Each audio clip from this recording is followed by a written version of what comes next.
Dans la précédente vidéo, il y a une personne qui m'a mis en commentaire « Et s'il suffisait ?»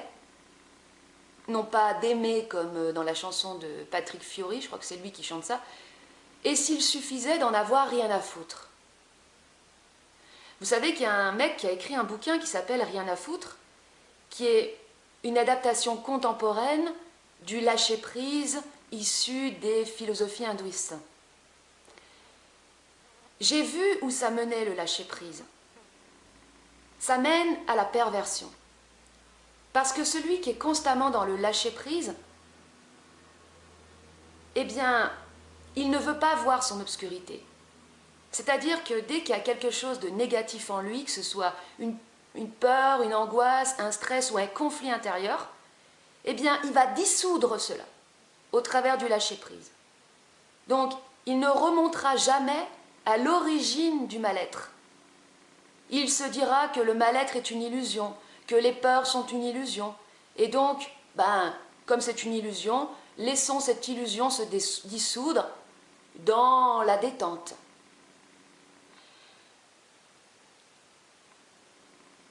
Tu seras détruit par tout ce que tu n'as pas créé, ça veut dire que tu seras rattrapé par tout ce que tu n'as pas transformé. C'est pour ça que je parle de l'état de créativité. Pour être créatif, tu as besoin d'aller puiser dans tes profondeurs, dans ton obscurité. Donc, tu as besoin de l'accueillir. Et le truc, c'est que si tu ne fais pas cela, c'est l'obscurité qui va, elle, venir te cueillir. C'est pour ça que je parle de matière noire et que j'ai fait une comparaison avec le pétrole. Le pétrole, c'est un liquide visqueux, marécageux, enfin c'est pas des marécages, mais en tout cas ça prend. Et les gens se laissent prendre progressivement par cette matière qui est en eux, mais ils ne le voient pas venir parce que c'est progressif, c'est très lent. Et j'ai vu un film il y a quelques jours qui s'appelle Psycho de Gus Van Sant, qui illustre parfaitement notre condition, c'est-à-dire que nous sommes contrôlés par nos morts, c'est-à-dire nos mémoires, et cette condition fait que l'espace à l'intérieur se réduit de plus en plus. Et c'est ce qui se passe chez les gens, c'est-à-dire que leur même champ de perception se réduit de plus en plus. Leur espace à l'intérieur se réduit jusqu'à être tout compacté. Et ça, c'est l'effet de l'obscurité, en fait. C'est l'effet du pétrole qui vient progressivement te prendre et t'engloutir. Que tu le veuilles ou non, ton obscurité te gagnera d'une manière ou d'une autre. Donc, pour moi, le plus logique, en fait, c'est plutôt que de laisser cette obscurité te gagner progressivement, jusqu'à réduire ton champ de perception, ton champ de perspective, et jusqu'à même étouffer ton feu, ta joie, ta spontanéité, et ta colère aussi, eh bien, autant prendre les devants, sauter à pieds joints dans ce pétrole. Parce que le truc, c'est que si tu ne veux pas y aller, le pétrole viendra à toi. Et le truc, c'est que les gens recherchent tous la stabilité. Combien de fois vous avez entendu quelqu'un vous dire « Viens, on va se poser ». Ah, moi, je ne supportais pas ça quand j'étais ado et que j'étais avec des gens qui disaient « Tu viens, on va se poser là. Allez, viens, on va se mettre là, on va se caler, on va être bien. » Oh, putain, mais ça me mettait trop, ça me mettait en colère intérieure. Parce que j'avais vu où ça menait, ça. Le besoin de toujours se poser, à la mort, à l'engloutissement. Comme les jeunes là, qui se mettent en groupe, qui vont fumer, qui vont se poser, qui vont se mettre bien, et qui vont s'engloutir dans le pétrole, quoi. Mais ils seront bien. Et ce phénomène d'engloutissement, c'est vraiment un phénomène très lent, très progressif. C'est-à-dire que lorsque tu commences à t'habituer à justement ce qui te met bien, et au confort, et aux compensations, et au réconfort aussi, eh bien, tu vois pas le truc arriver, mais progressivement, tu vas être de mieux en mieux dans ta merde, de mieux en mieux dans ton pétrole. Et une fois que tu seras vraiment bien dans la merde, bien dans le pétrole, tu seras niqué, tu sauras plus comment remonter, tu sauras même plus comment ressortir.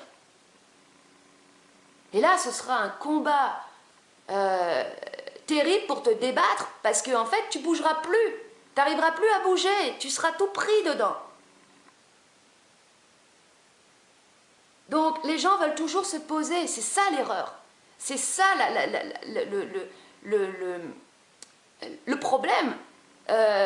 C'est aussi le fait d'associer la révolte à quelque chose de négatif. Le secret, c'est que, à la fois, il faut plonger dans le pétrole, si tu veux pas que le pétrole vienne à toi. Et une fois que tu es dedans, eh bien, pour pouvoir remonter et devenir créateur, si tu veux être un créateur, tu as besoin d'aller dans le pétrole pour aller chercher ta matière première. Sinon, tu n'auras pas de matière pour créer. Donc, une fois que tu es dedans, eh bien, c'est ton état de créativité, c'est ton expression, c'est ta parole, c'est tout ce que tu pourras exprimer qui va te permettre de transformer tout ce merdier et de créer à partir de lui. Donc, à la fois, il y a l'audace d'aller sauter dans un truc vraiment inconfortable, voire dégueulasse, pour ensuite pouvoir composer avec. Et c'est ça la vie. La vie, c'est pas confortable. Tu trouves le confort réel quand tu as réussi à créer à partir de ton inconfort.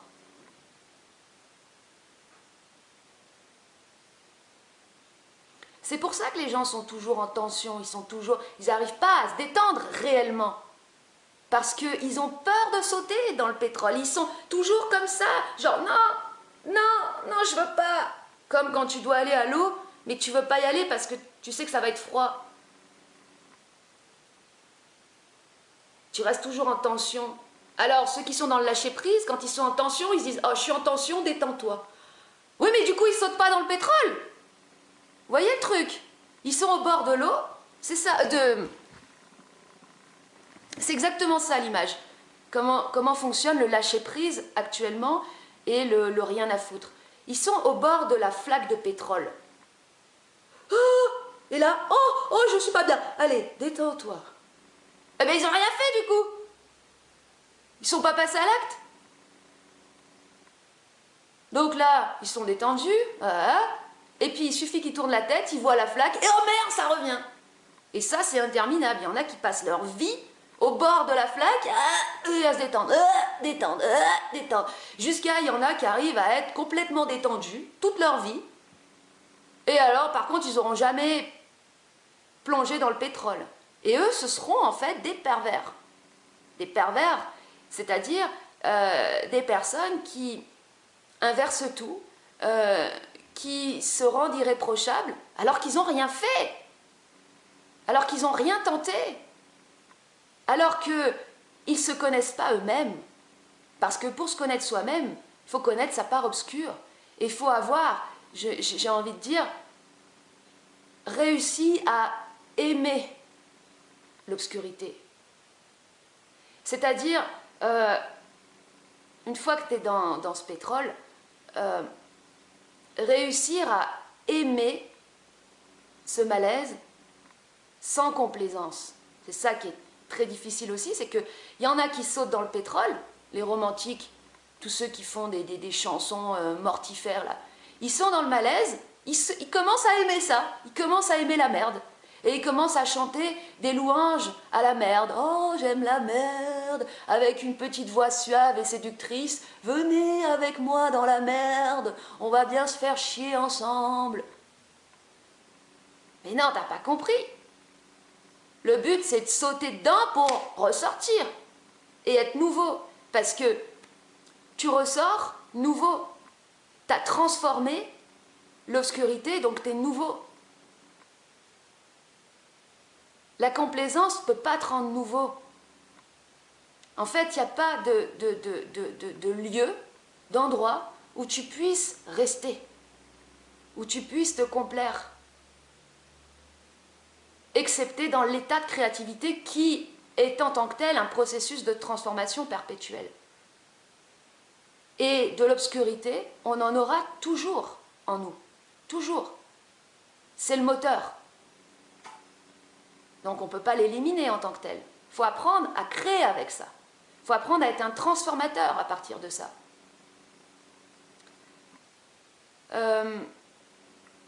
Le traumatisme ou l'état de dissociation crée une porte d'entrée à l'obscurité et te programme par le biais du silence à reproduire ce qui t'a été infligé. C'est-à-dire que l'enfant qui a été violé sera programmé soit à devenir un violeur, soit à se violer lui-même, soit à détruire à l'extérieur, soit à s'autodétruire. C'est pareil. Enfin, ça fait peut-être moins de victimes de se détruire soi-même, mais ça en fait quand même à l'entourage, quand même, parce que l'entourage souffre de voir une personne se détruire. Mais le truc, c'est que les personnes se détruisent toutes elles-mêmes puisqu'elles se laissent progressivement gagner par l'obscurité et deviennent ensuite des juges, des inquisiteurs, ou des gens chiants, ou des gens plaintifs. Ça, c'est une autre forme de destruction qui se joue au niveau de l'énergétique. C'est-à-dire qu'il y a des gens, quand tu es en leur présence, ils te bouffent ton énergie. Donc, quelque part, c'est destructeur. Enfin, sauf si toi, arrive un moment où, en fait, ça ne peut plus avoir d'impact sur toi. Arrive un moment où tu utilises n'importe quelle situation pour transformer de l'énergie. Où tu deviens un être autonome énergétiquement. Donc, tu acceptes que des situations te mettent mal aussi. Tu acceptes que des personnes puissent modifier ton énergie. Parce que celui qui ne peut plus accepter les perturbations, les modifications, bah, il reste dans une communauté, dans une secte, avec que des gens comme lui. C'est toujours la même chose. Accepter le malaise, accepter même la fatigue, la lourdeur, la pesanteur, tous ces aspects-là de l'énergie qui font partie en fait du balancement perpétuel.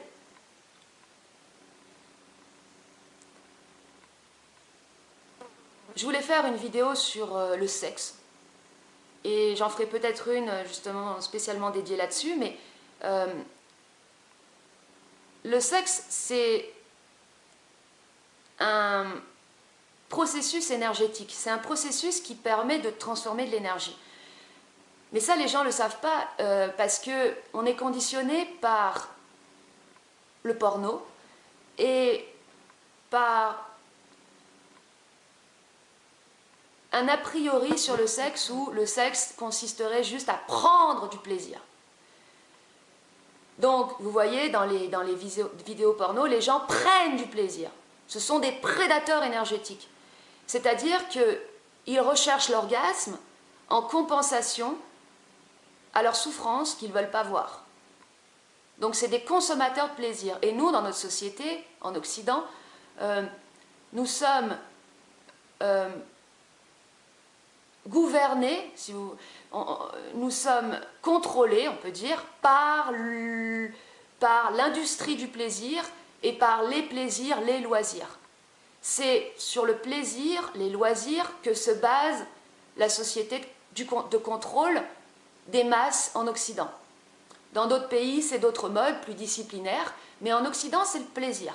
Nous sommes esclaves de nos plaisirs. Les gens travaillent comme des acharnés pour avoir 2 semaines de vacances, pour faire leur loisir le week-end.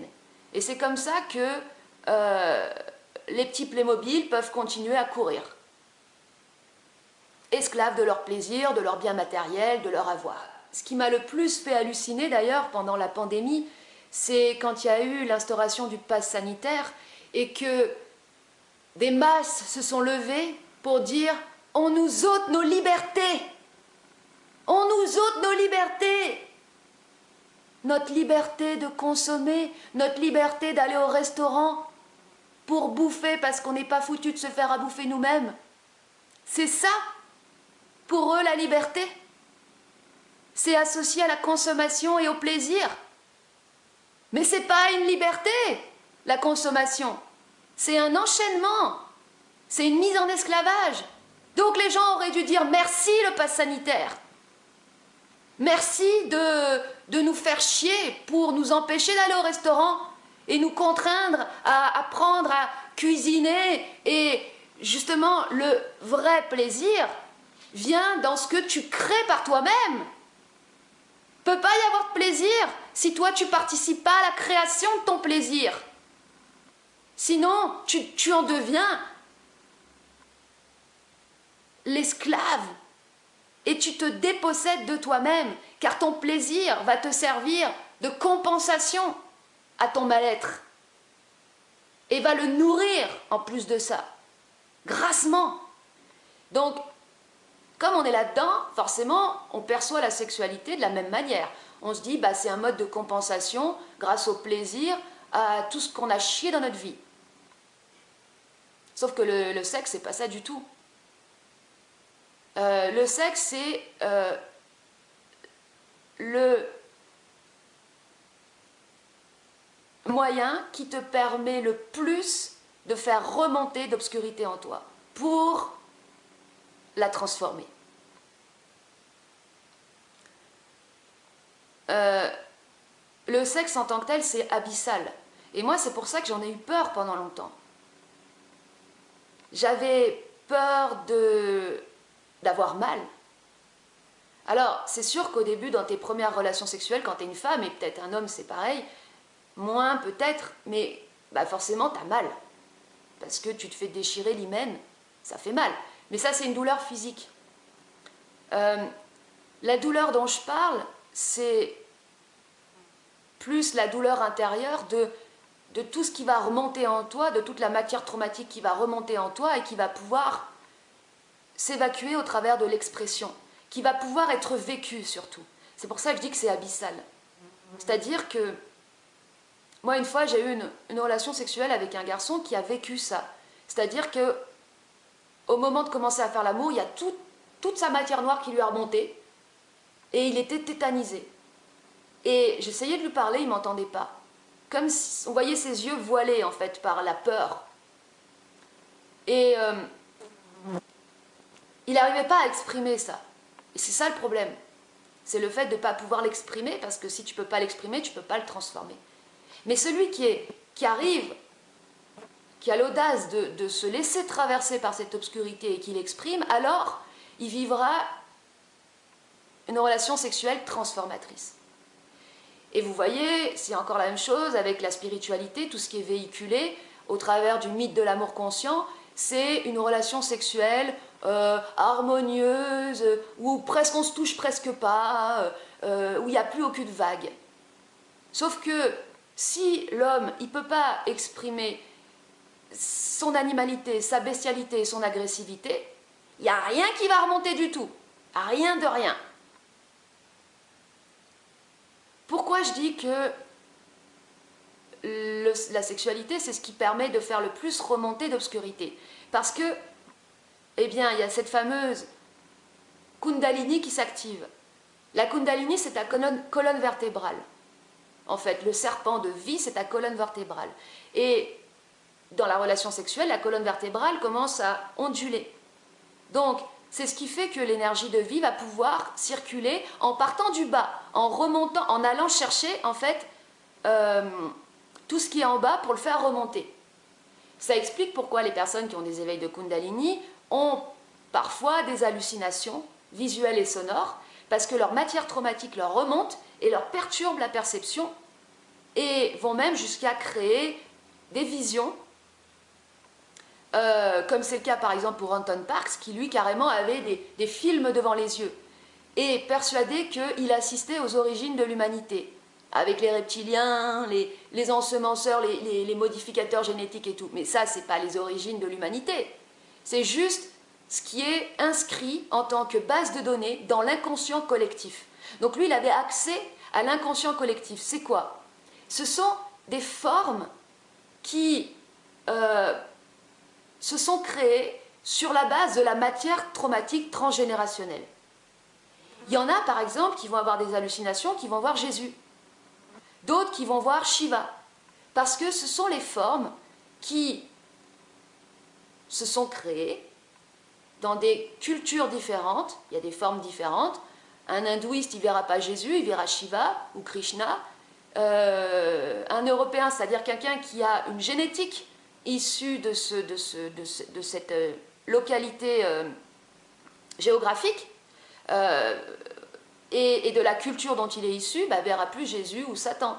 Et ça, c'est les formes qui se fabriquent à partir de la matière traumatique, qui, en tant que telle, crée de la division, c'est-à-dire crée des notions de bien et de mal, des archétypes, des formes pensées. Donc, le problème, c'est quand les gens finissent par croire à ça. Ils ne font plus la séparation entre leur subjectivité et ce qui est. Alors là où c'est complexe, c'est que nous ne connaissons pas encore vraiment les limites de cet inconscient. Parce que ceux qui vivent des expériences de mort imminente, qui sortent de leur corps, alors que leur corps est mort, leur cerveau ne fonctionne plus, leur cœur ne fonctionne plus, ils voyagent dans les espaces, ils voyagent dans le temps, et après ils racontent tout ça. Ils disent voyager avec leur âme. Oui, l'âme, c'est le corps de ton inconscient. Donc ils voyagent dans un espace qui semble exister au-delà de notre matérialité là. Sauf que c'est un espace qui ne bouge pas, qui est figé, puisque c'est l'espace de l'inconscient. Il n'y a pas de création dans cet espace. Il n'y a de création que dans la matière. Et pour qu'il puisse y avoir cette expression, il y a besoin cette création, il y a besoin d'avoir une expression, donc une transformation. Et c'est ce qu'on est venu faire dans la matière. Transformer, créer. Donc, parler, puisque tout est vibratoire. Si tout est vibratoire, ça veut dire que tout a un son, tout a une fréquence. Donc si tu veux que ça bouge, eh bien tu dois utiliser les sons et les fréquences. Donc, aller de l'avant, ça veut dire parler. Ça veut dire ça. Sinon, tu peux être dans le lâcher-prise, dans le rien à foutre, mais de toute façon, l'obscurité te rattrapera. On n'est pas